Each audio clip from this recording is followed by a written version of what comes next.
De 5 cas positifs au Covid-19 à la date du 30 mars 2020, la commune de Zignaré se retrouve aujourd'hui avec 0 cas. Une prouesse dont le mérite revient à la population qui a fait preuve de compréhension et d'adhésion aux mesures prises par les autorités de la commune afin de freiner la chaîne de propagation du virus.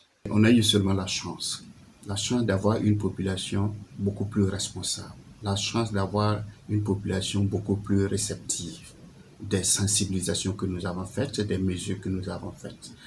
Parce que ce que je le dis, il n'y a pas eu une magie quelconque pour pouvoir stopper cette maladie. Nous avons beaucoup misé sur la sensibilisation. Nous avons, avec la jeunesse engagée, pu mobiliser 106 jeunes bénévoles qui ont accepté pendant une semaine, de 8h à 11h, au niveau des artères de la ville de Zignaré, faire des sensibilisations avec le gel hydroalcoolique, avec des outils de sensibilisation, mais aussi avec des informations. Nous avons mis en place 2 équipes mobiles de sonorisation et de sensibilisation qui faisaient la ronde de la ville et des villages. Et même pendant le couvre-feu, il y avait cette équipe mobile qui passait dans les artères, dans les secteurs pour donner la sensibilisation. J'ai travaillé de concert avec la sécurité pour qu'il y ait cette équipe mobile dans la nuit, parce qu'en ce moment, le temps est calme, les gens reçoivent le message qui passe et c'est ce que nous avons pu faire. Ensuite, nous avons mis à contribution la presse, mais les personnes ressources, à savoir les religieux et puis les coutumiers qui nous ont accompagnés. Donc c'est pour vous dire que c'est une synergie d'action dotée d'une meilleure compréhension, mais d'une meilleure réceptivité de notre message que nous avons pu arriver à cela. Au-delà des mesures sociales prises dès l'enregistrement des premiers cas dans la commune, plusieurs autres mesures sont entrées en vigueur, dont l'adoption d'un plan de riposte communal d'un montant d'environ 73 millions de francs CFA.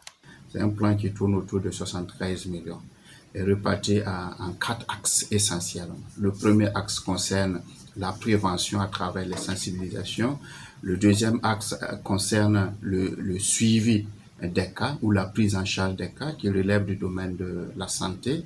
Le deuxième axe est le suivi de ces cas. Le troisième concerne le prélèvement, parce qu'il y a une équipe d'intervention rapide qui est là. Comment faire pour accompagner cette équipe à ce qu'elle puisse mener vraiment des activités? Et le quatrième axe, c'est les mesures sociales et économiques de mitigation que nous avons. Donc, voilà décliné notre plan communal qui, du reste, est bâti autour des axes du plan national de riposte. Un plan de riposte qui a permis à la commune d'acquérir des moyens matériels au profit des centres et agents de santé engagés dans la lutte contre la pandémie. Le contexte dans lequel on se trouve, nous n'avons pas voulu faire un plan utopique et irréalisable. Nous avons voulu contextualiser notre plan.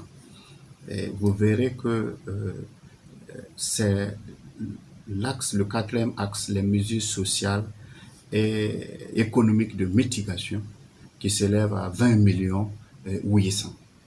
Donc le reste, c'est quoi? C'est l'acquisition de matériel pour les agents de santé. C'est l'acquisition de matériel de sensibilisation. Et depuis le 30, nous avons lancé un appel à solidarité que nous avons pu avoir un certain nombre de matériel pour doter nos agents de santé, nos CSPS et même les écoles de la ville urbaine et de la ville de Zignaré. Donc c'est pour vous dire que pour le moment, une évaluation simpliste, nous pouvons dire que notre plan a plus de 45 ou 50% de réalisation. Même si à ce jour la pandémie semble être vaincue à Zignaré, l'économie de la ville ainsi que le pouvoir d'achat des populations ont pris un coup. Si je dis l'impact, c'est trop dit, mais les effets, parce que quand on regarde les effets, regardez, le marché de Zignaré, le marché central de Zignaré donne 1 400 000 francs par mois au budget communal. Donc vous voyez déjà que si on prend 3 mois, nous perdons d'office 3 millions, voire 4 millions pour les 3 mois. Et le président de façon a demandé à ce que nous puissions surseoir à ces frais de loyer. Alors, quand vous regardez au niveau de ces maquis, au niveau de ces commerçants, soit-ils ambulants Voilà, quand vous regardez, il y a un manque à gagner. Quand vous regardez, nous avons notre salle de ciné que nous mettons en location, le jardin du maire que nous mettons en location, nous avons l'auberge populaire qui est en location. Donc, vous voyez que c'est une perte énorme. Et ça, c'est au niveau du budget qui impacte négativement sur les investissements qui créent de la richesse. Et regardez individuellement, pris au niveau de la population, ce que chacun pouvait avoir comme revenu pour pouvoir gérer solidement son ménage, vous voyez que ça a pris un coup. Et tout cela, d'un point de vue sociologique, ça a créé des ruptures, voire des frissures au niveau de la société. Si le terrorisme, qui fait plus de victimes, ne semblait pas avoir un impact sur la tenue des élections en 2020, ce n'est pas la pandémie du Covid-19 qui pourrait freiner ce processus. C'est en ces termes que le maire a donné son avis sur les échéances électorales de 2020. Sur ce point, le président a bien voulu ouvrir de larges concertations avec les acteurs politiques et nous attendons leurs conclusions. Donc, je ne peux pas d'emblée dire les élections vont se tenir ou elles vont pas se tenir. Mais quand vous regardez l'enrôlement dans la province de Louisiane a été programmé pour fin mars, début avril. Et cela n'a pas eu lieu. Et il y avait plusieurs difficultés. Donc, je pense qu'avec les acteurs des uns et des autres, il faut qu'on trouve le juste milieu pour qu'on puisse aller à l'essentiel. Mais ce que je veux vous dire, si avec le terrorisme, on parlait toujours de l'élection en fin 2020, je pense que le terrorisme a tué beaucoup plus que la maladie. Voilà. Donc, si avec le terrorisme on parlait d'élection, je pense qu'avec la Covid-19 aussi on peut toujours parler d'élection.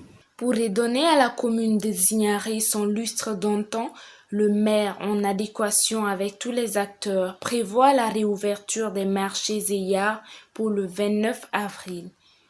Pascal Compaoré a par ailleurs félicité toutes les bonnes volontés qui ont fait et continuent de faire parler leur cœur pour aider la commune et le pays à venir à bout de cette pandémie.